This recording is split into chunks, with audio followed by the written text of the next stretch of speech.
What's going on, everybody? Different kind of video today, different kind of podcast. I don't have a guest. I'm just going to go through a few stories that I think are super interesting to myself. And the first one is Chris Paul and the Phoenix Suns.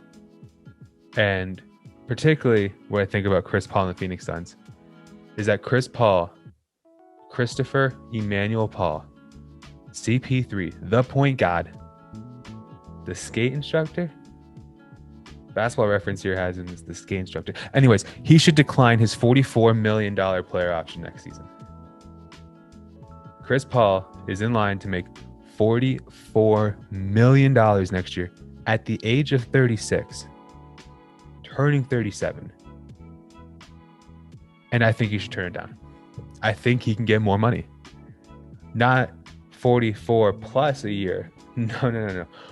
But I think if he goes to the Phoenix Suns and be like, hey, guys, remember last night when we clinched a playoff spot for the first time in 10 years? And the only thing that's different between 10 years ago and now is that you have me. Yeah, that is worth a 3-year, $60 to $75 million contract. And I think it makes sense for everybody. I think Chris Paul can get more money than he's going to make. So if he gets the $44 million, if he opts in $44 million, and at 37, let's say they had Phoenix as a down year, he's not getting a $15+ million contract next year after cashing in a 44, right? He's going to come up off the books at the same time as Ayton. Surely they're not going to have a better season that they're having this year. Phoenix came up by surprise. They're top 2 seed pretty much for the last 2 months. It makes too much sense for Chris Paul. Has too much leverage.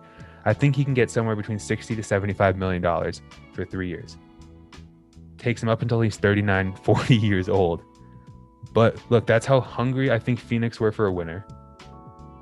And I think that's how business savvy Chris Paul is. He's going to add this to the State Farm money. He's going to be fine.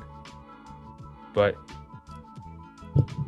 it makes sense. And for the team standpoint too, if you have Chris Paul having 35% of the cap next year, you're out of the running for some free agents in a crop that's not that bad. This is going to be a role player heavy free agency. And Phoenix could use a couple more role players, even though I think they've gotten some huge contributions from some guys that you never hear of. I think they could use the leftover Chris Paul money in a new deal to get a couple more guys that can eat up 5 to 10 minutes in a playoff game and really push the needle and keep them as a contender during this Chris Paul twilight era. And that's just what I think. Yeah, you'd have more players for Ayton when he comes off his deal. Chris Paul will make more money than he would otherwise make. And the comparable to Chris Paul is our boy Kyle Lowry. And Kyle Lowry has already come out and said, I'm not signing anything less than a 2-year, $50 million deal. He's thinking $25 million per. I love Kyle Lowry, but I think Chris Paul is a good comparable. Chris Paul undoubtedly has proven you put him on your team, you're making the playoffs.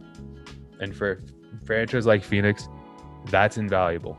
So that's my first thought of the day. I think the Phoenix Suns and Chris Paul, we're going to have an interesting summer. I think Chris Paul opts out. I think Chris Paul takes more money over a longer period of time, which helps the Phoenix Suns with their cap space. It helps Chris Paul with his wallet. And it's just funny to think about that a couple years ago. I think it was last year. Chris Paul said, no, I would not decline my $44 million player option to make a trade possible. And now I think it's in his best interest to decline it so he can cash out even more so. So Chris Paul, think about it. I don't think you're one of my 123 subscribers, but if you come across it, let me know. What are we doing here?